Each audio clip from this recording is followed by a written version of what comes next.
Okay, welcome to Chapter 12, Electrostatics. By the word electrostatics, you know that the charges are not moving, and that's why you will not expect any word current from this whole chapter. There are 7 videos that I have made in this chapter. The first video is about the electrostatic force. The second video is about the electric field strength. The third video is about the Gauss law and also the electric flux. And the fourth video is about the electric potential V and electric potential energy U. And then in the fifth video is about the electric potential energy continue and also the work done in positioning some point charges. And then in the sixth video, we talk about an isolated spherical conductor. And in the seventh video, we talk about the motion of a moving charged particle inside a uniform electric field. So we start our chapter by the Coulomb's law, which is about the electrostatic force or the electric force. If you are asked to give the definition for the Coulomb's law, then this should be your answer. Coulomb's law states that the magnitude of electric force between 2 point charges is directly proportional to the product of the 2 charges and inversely proportional to the square of distance between them. So now there are 2 point charges and the distance between them is r. And then the force is directly proportional to the product of the charges and inversely proportional to the square of distance. And then when this is directly proportional, we can put a constant.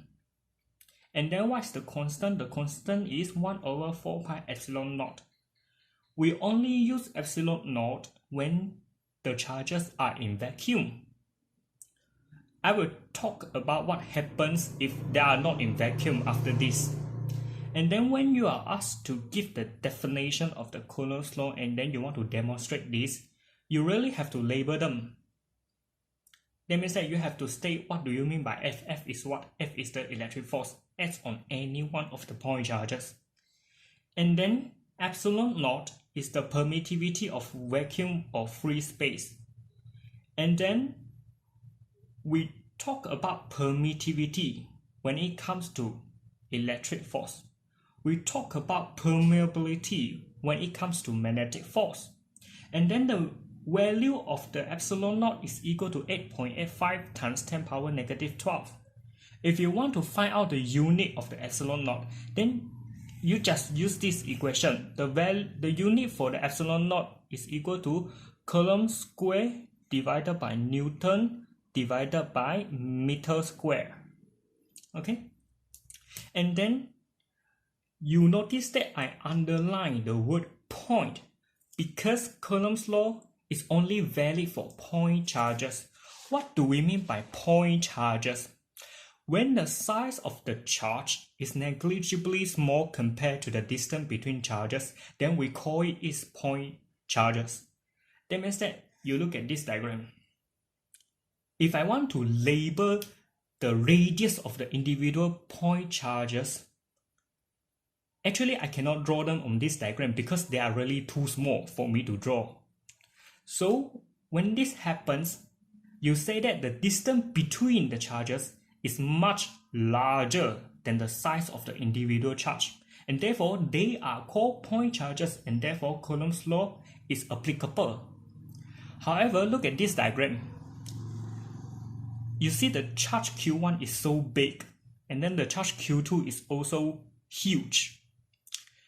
You can see the radius on the individual charges clearly. So when this happens, they are no longer point charges.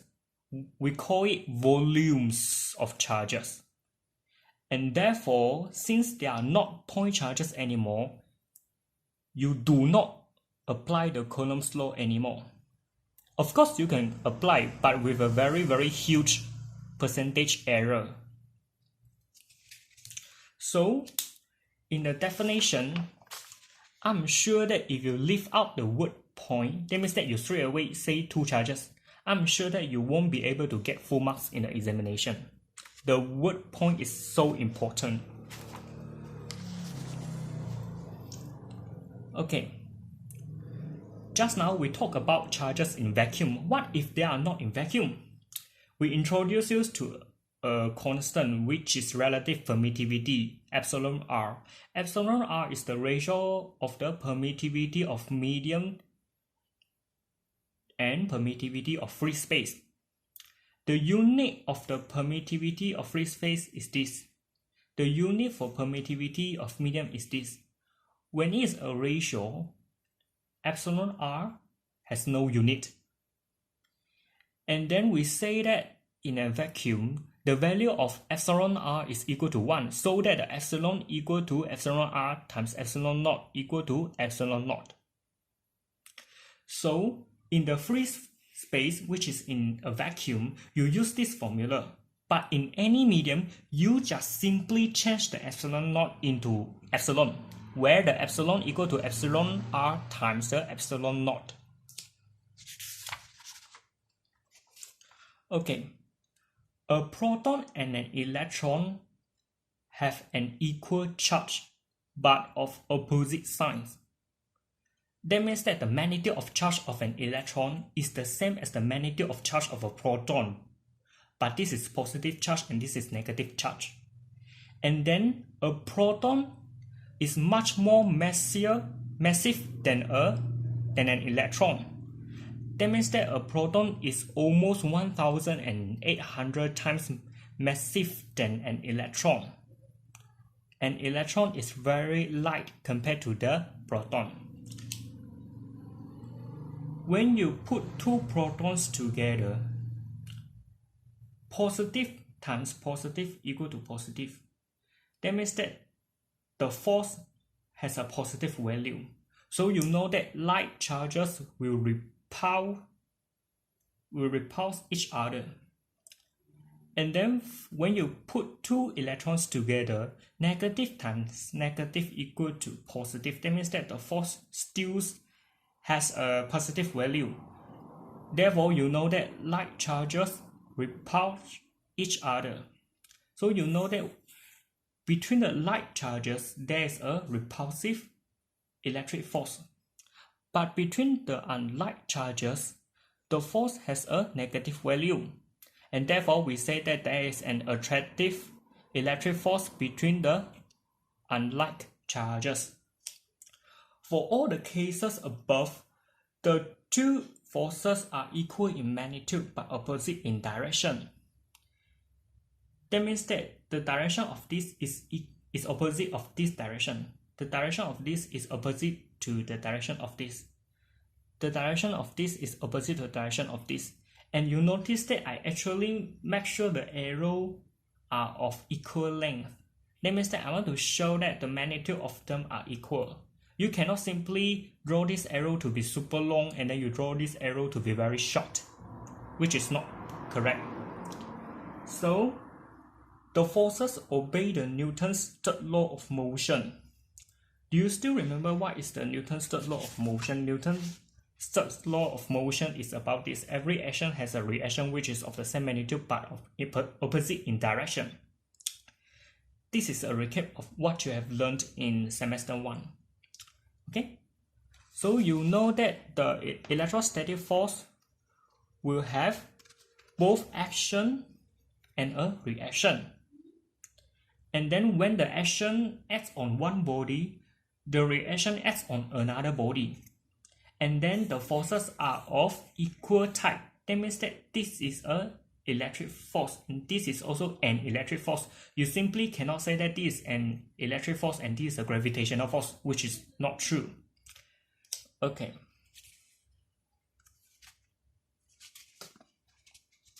So now you realize that when you get a positive value of force, you know that it is a repulsive force. When you get a negative value of force, you know it is an attractive force. But recall what you have learned in the gravitational force chapter. For the gravitational force, you always get a negative value because there's a negative sign here. So you know that the gravitational force can only be attractive. So far, we have never seen any gravitational force to be repulsive. Okay, so we do some questions. 2-point charges positive 35 microcoulomb and Q are placed 300 cm apart. If they attract each other with a force of 0.5 to 5 Newton, what is Q? So you substitute everything inside, and then you know there is an attractive force. So the value of the F has a negative sign. Okay, so you know that Q is a negative charge. A repulsive force of 16 Newton acts on 2 point charges. What would be the new force if the separation between them is quadruple? Quadruple means you times the separation between the charges by 4. Okay, so by using this formula, you know that F is inversely proportional to square of the distance. So by using this formula, you know that when they are this close, they will feel 16 Newton and 16 Newton respectively. But when you increase the separation to be 4 times larger, they will only feel 1 Newton and they will only feel 1 Newton. That means that when the distance between them increases, they will feel less electric force. So 3 point charges are on a straight line. Find the electric force acting on Q3. Force acting on Q3 due to Q1 is a repulsive force because like charges will repulse each other. The force acting on Q3 by Q2 is an attractive force because there are like charges. And then you realize that the two forces are of opposite directions, so that you can straight away cancel out them. Okay, two identical positive point charges at P and Q are of equal distance from a negative charge at T. When the charge at P is moved towards T, then the negative charge will move towards which direction? Okay, initially they are at equal distance, so that you know that the attractive force act on T by P is equal to the attractive force act on T by Q. But then when this distance R decreases, that means that you move P towards T, this attractive force becomes larger and larger, and therefore there will be a net force to this P direction. So your answer would be A.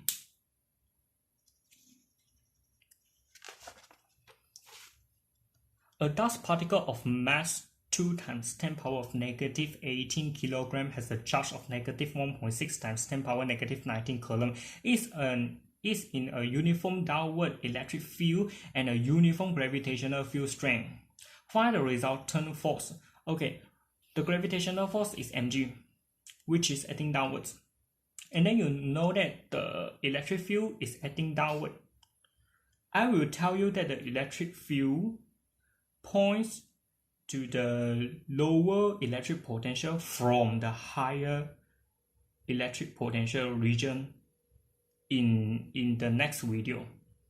Okay, so you know that the electric force is equal to QE. This is from the definition of the electric field, which I will introduce to you in the next video. Okay, so you know that the electric force is this value and then it is acting upward because a negative charge will tend to move to region of higher electric potential. Okay, so you know that the two forces are of opposite directions, and that's why you can straight away cancel them out. But what if the forces are not in the same direction or in the opposite directions? Therefore, you have to use your geometry. Okay, for example, please calculate the resultant force on Q2. The force act on Q2 by Q1 is a repulsive force because there are like charges, and therefore the force will be acting downward. The force acts on Q2 by Q3 is an attractive force because there are like charges, so the force will be to this direction. So when there's a force in this direction and there's another force in this direction, there will be a resultant force.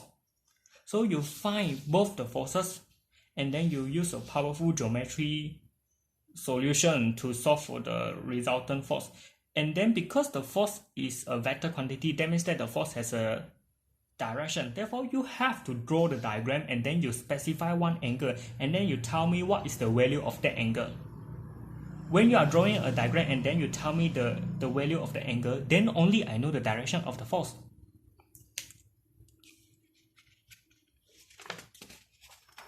Point charges Q1, Q2, and Q3 are located at the verticals of an equilateral triangle. What do you mean by equilateral triangle?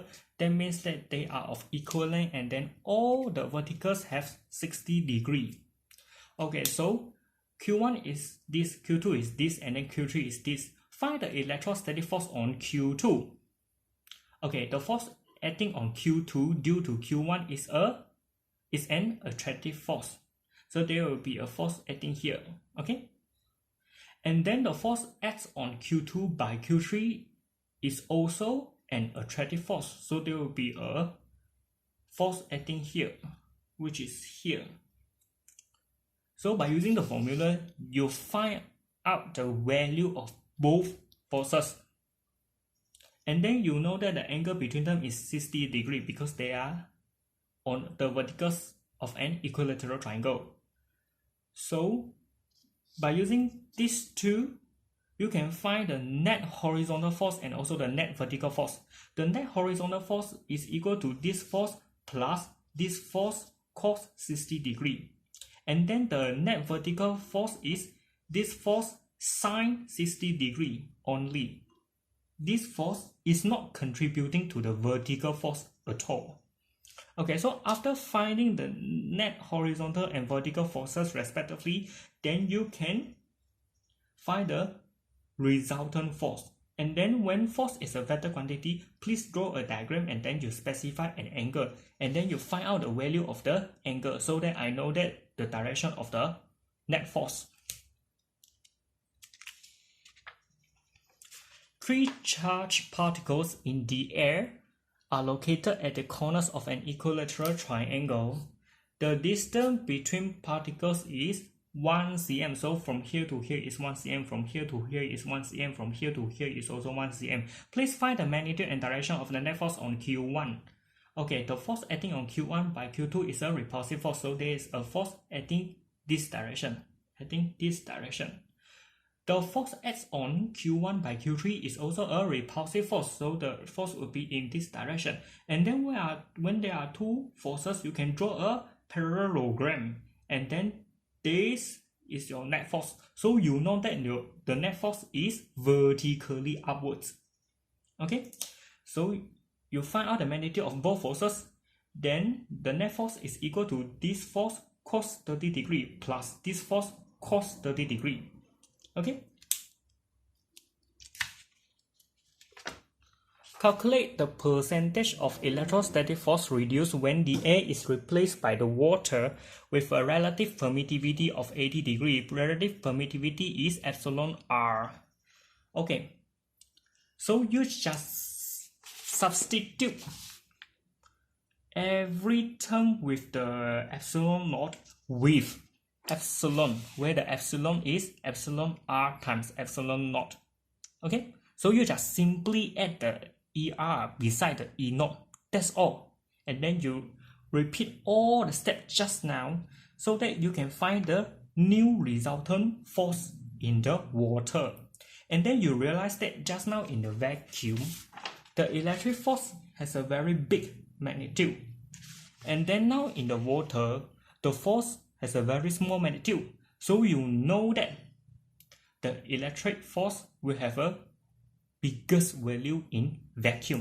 And then please find the percentage reduction of force, which is equal to the difference in force divided by the original force times 100%. Okay, so you know that they really change a lot.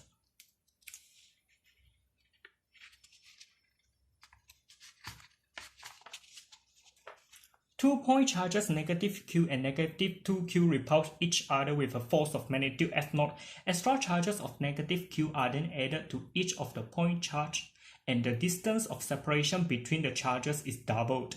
The new force in terms of f0 that exists between the charges is...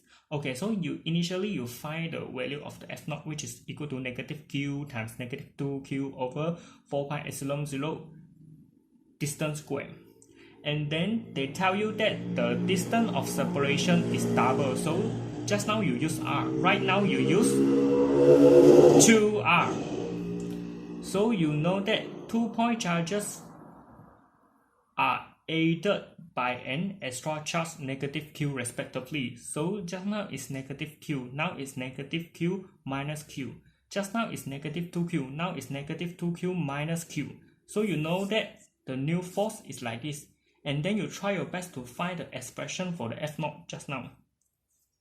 Then you can find the new force in terms of the F0.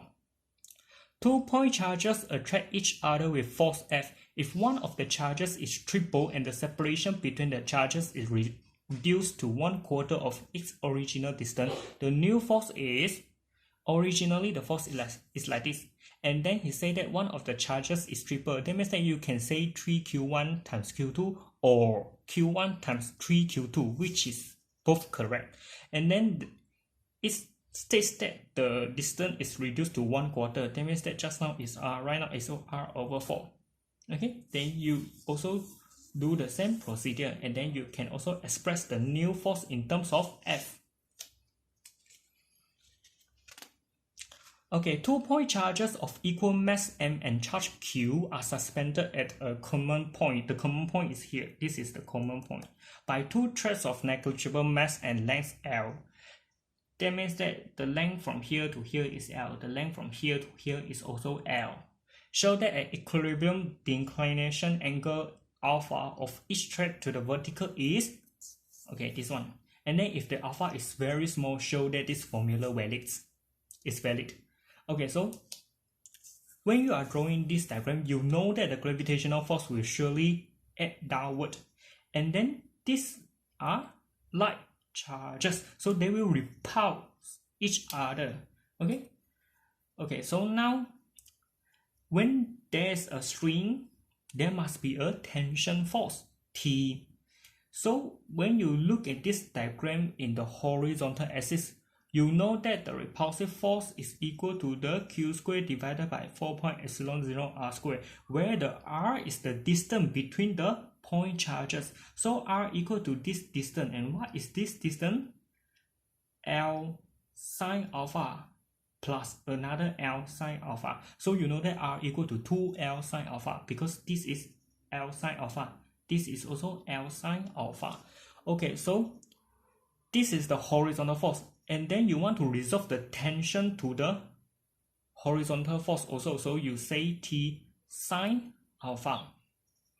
Okay, from the vertical point of view, you know that the gravitational force will cancel out the vertical component of the tension. Okay, so you know that from these two equations, the forces are in equilibrium. Okay, when the forces are in equilibrium, that means that they don't move anymore. They don't move with respect to each other anymore. Okay, so by using these two formula, because tension is the thing that I do not know, so I have to cancel them out. That means that from this divided by the equation 1 by the equation 2, I can get rid of the T. And then when alpha is so small, you know that alpha is almost equal to sine alpha, which is almost equal to tangent alpha.